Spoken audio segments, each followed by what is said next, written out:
și bine ați venit în bucătăria mea sau bucătăria termitelor pofticioase. După o absență m-am gândit să vă îndulcesc, așa că voi face o amandină. Am răsfoit prin caietul mamei și am găsit o rețetă de amandină de cofetărie, scrie. Mi-aduc aminte că am mai făcut-o de mult, am încercat diverse rețete și m-am gândit să-mi aduc aminte cum e asta și să vă arăt. Vă arăt rețeta mea, varianta mea de amandină de cofetărie. Pentru început mă apuc de cremă. Mi-am pregătit zahăr, unt, 3 gălbenușuri și cacao.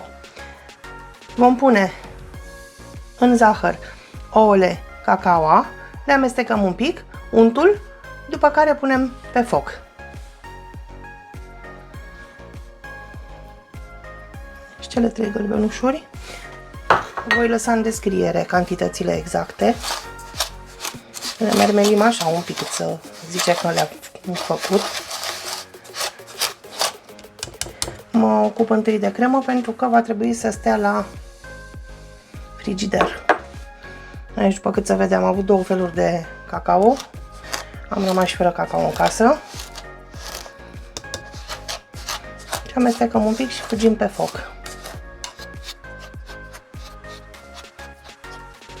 Și am pus o oală cu apă pe foc, 2 degete de apă. Deci este, de fapt, facem crema la abur. Și punem și crema. Avem grijă fundul gratiței în care avem zahărul și ouăle să nu atingă apa. Și amestecăm prin ea până ajunge la aproximativ 70-75 de grade. Dacă depășim, s-ar putea să mâncăm omletă. Deci, cu răbdare așteptăm să se topească și crema. Și untul, totuși.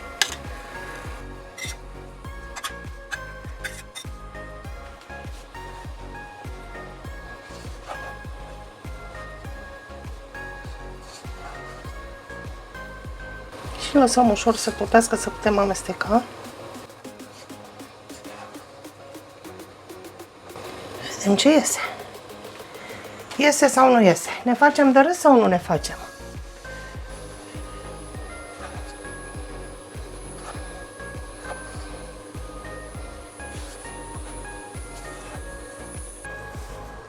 A început, s-a topit, s-a mai desfăcut.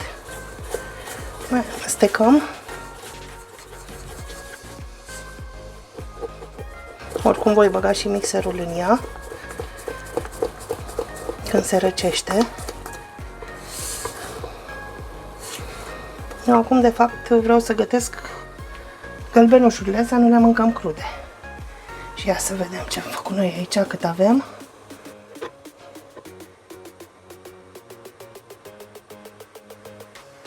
Mai avem de ținut. Cred că numai bine să se topească și zahărul cum trebuie. Focul l-am dat mic. Și acum amestecăm în funcție de cum se va topi zahărul, bag sau nu mixerul la final, când este rece. Ținem până ajungem la 70-75 de grade.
Deci aș putea să o iau de pe foc și asta voi și face. Stingem focul și o dăm la o parte, o lăsăm la răcit. Am dat crema la o parte. Așa arată. Ea oricum se va întări, acum este caldă. Și trecem la pasul numărul 2. Voi face un sirop de zahăr ars. Vom face siropul de zahăr ars. Am pus zahăr, pun pe foc, caramelizez, punem apă și fierbem până se dizolvă tot caramelul, tot zahărul.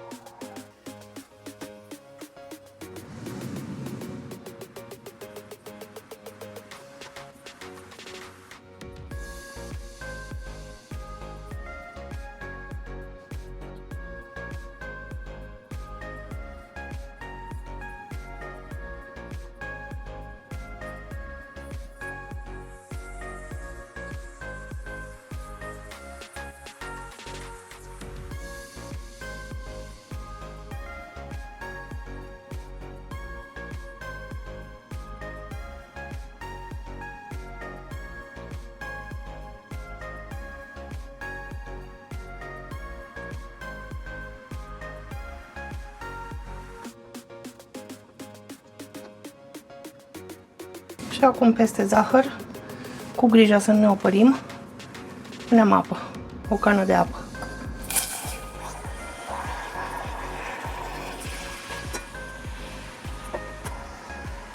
Dau focul și mai mic, nu mai am nicio grabă acum. Și lăsăm să fiarbă, el s-a întărit, dar la foc mic lăsăm până se dizolvă tot și se transformă într-un sirop. Am făcut crema, este la rece, siropul e gata, e la rece. Ne apucăm de blat. Ulei, făină, puțin bicarbonat, ouă. V-am spus că am rămas fără cacao. Am fugit repede la magazin în colț. Am luat și cacao, deci 100 de cacao și zahăr. Am separat albușurile de gălbenușuri și voi face din albușuri și o parte din zahăr, le mixez.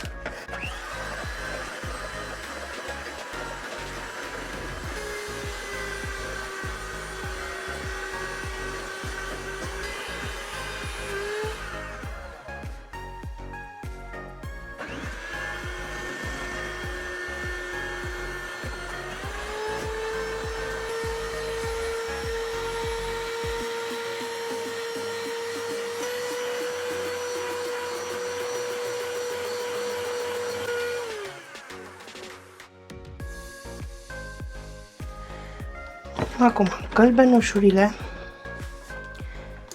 cu restul de zahăr amestecăm un pic.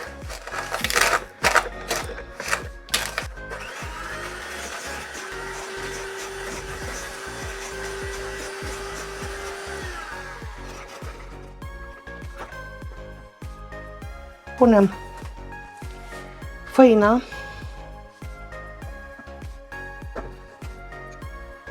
Să luăm tot, că după aia zicem de ce nu ne iese.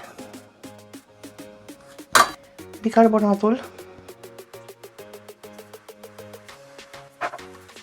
și voi pune și o parte din cacao.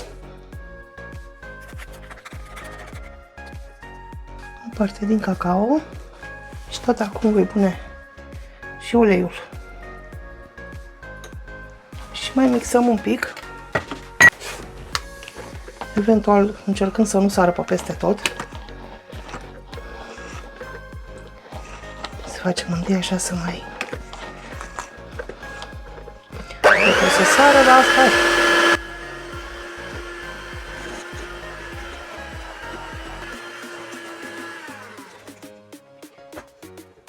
Și vom începe să adăugăm câte puțin din albușul bătut spumă.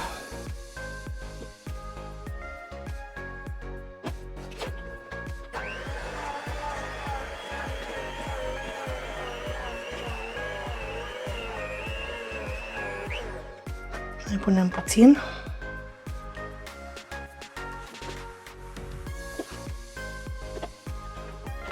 Și tot acum voi mai face ceva. Voi pune aici puțin sirop de zahăr ars, care să sperăm, nu l-am verificat, să sperăm că s-a răcit. Deci din siropul făcut mai devreme voi pune momentan 3 linguri.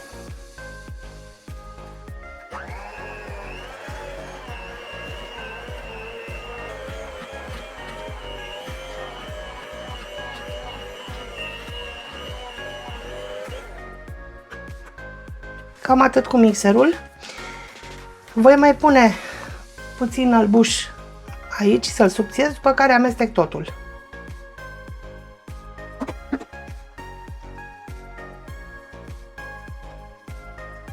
La final, dacă mai este nevoie, deci după ce amestecăm compoziția de cacao cu albușurile bătute, spuma, dacă tot ni se pare că este tare, mai putem adăuga o lingură de sirop de zahăr.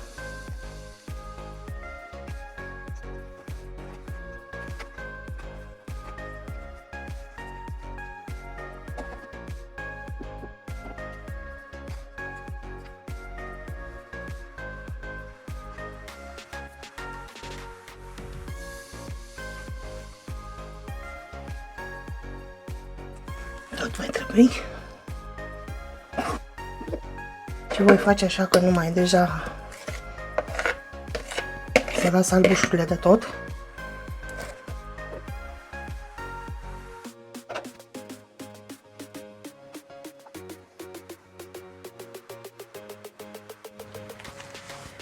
Am terminat de amestecat. Am pregătit și tavă. Deci așa arată. Purge. Am pus și cuptorul încălzit la 175 de grade. Căldură sus-jos, fără ventilație, până trece testul scobitorii. Nivelăm frumușel și aruncăm în cuptor.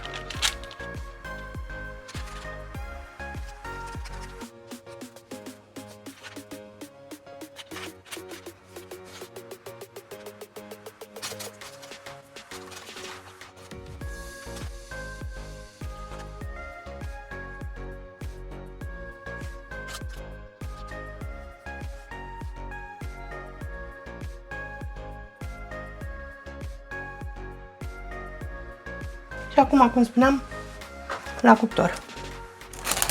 Mai facem și pe aici să nu lăsăm totuși ca 175 de grade, vă spun la final cât am ținut-o. A few moments later. După 20 de minute, la 170 de grade, fără ventilație, căldură sus-jos, am scos blatul.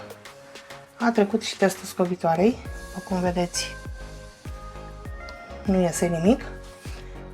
Tot ce mai avem de făcut mai durează maxim 5 minute. Bine, sărind peste faptul că trebuie să lăsăm blatul să se răcească. Deci răcim blatul, îl tăiem, umplem cu cremă, însiropăm și prăjitura e gata, amandina noastră de cofetărie este gata. Blatul meu s-a răcit, îl voi tăia în jumătate.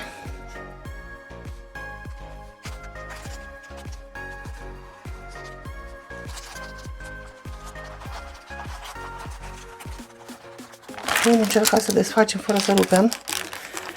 La mine a intervenit ceva ca de obicei și a trebuit să fug. Și l-am lăsat așa, nu l-am desfăcut din timp.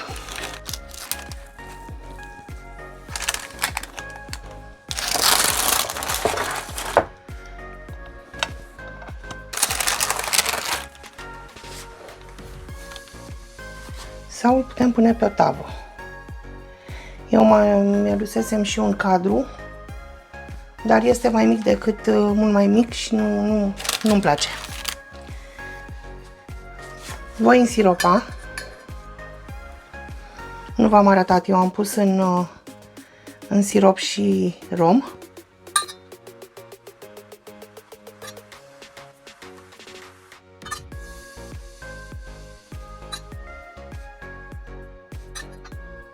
Însiropăm blatul bine. Totul este rece, și blatul și siropul. Bineînțeles că și crema, că doar am făcut-o prima.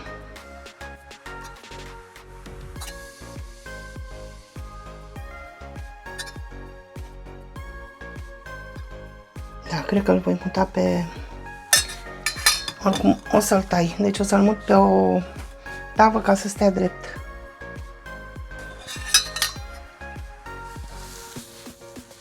Și siropăm cât putem de bine.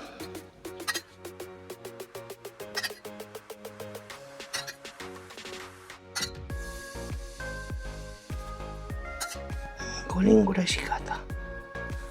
Cum ce-mi rămâne voi pune pe margini în tavă ca să tragă pe dedesubt. Acum venim cu crema.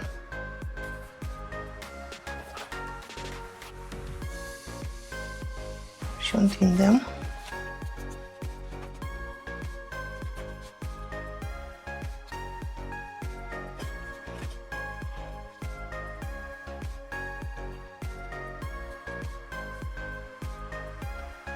Ia să văd că poate merge mai bine cu asta.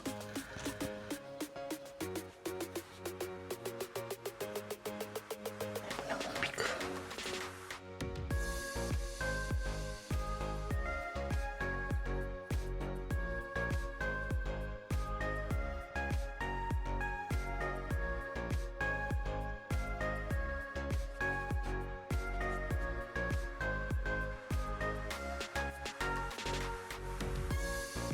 Cam asta ar fi la primul strat. Punem și al doilea blat.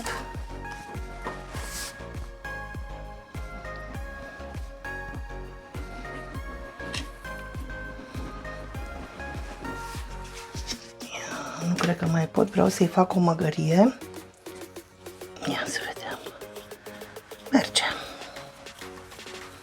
Ca să intre mai bine siropul.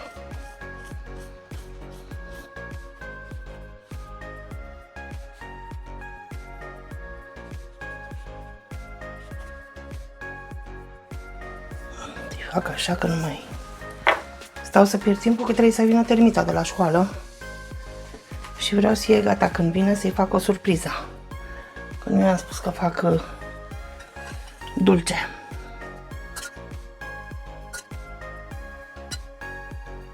La fel, însiropăm și crema. Am întins și al doilea strat de cremă și ultimul. Îl bag un pic în frigider și pregătesc glazura.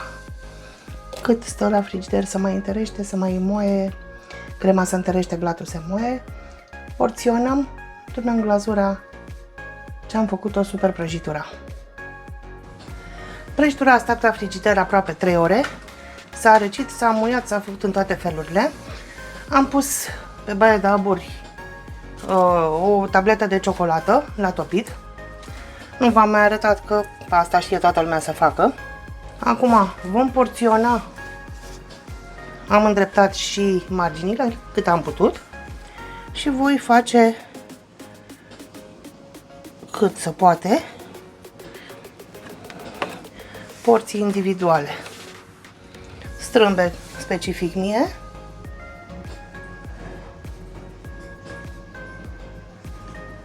Dar fiecare poate le face cum poate. Trebuia să le măsor, nu am stat să le mai măsor, că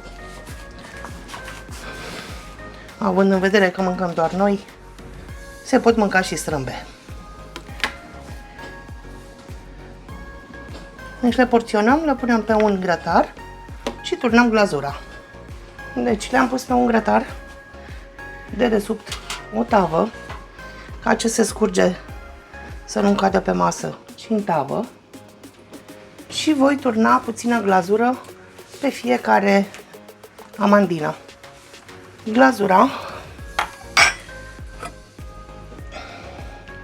Am spus, o ciocolată de menaj de la Lidl, topită, și am lăsat-o în oala, pe oala de fapt, pe care am topit ciocolata, ca să stea caldă, să nu se întărească.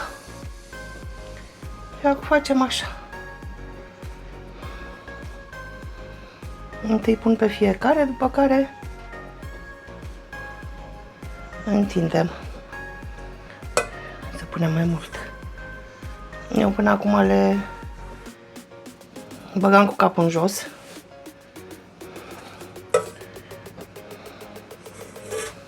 Și le îmbrăcam. De data asta am zis să încerc așa.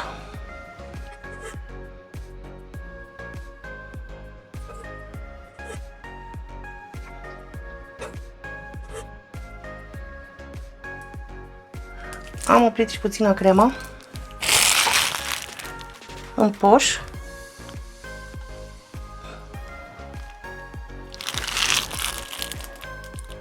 Și facem aveline. După care la frigider să se răcească.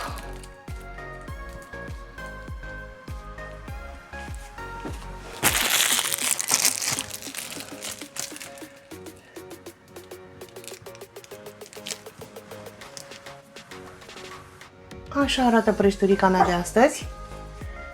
O voi lăsa la frigider să se întărească și glazura și avelinele și vă arăt cum este și în secțiune. Mulțumesc că ați stat cu mine în bucătărie și astăzi. Sper să încercați și rețeta mea. Un like, un subscribe, o distribuție să mi ajutați și mie canalul să crească. Și vă aștept data viitoare la o nouă rețetă. Vă pup!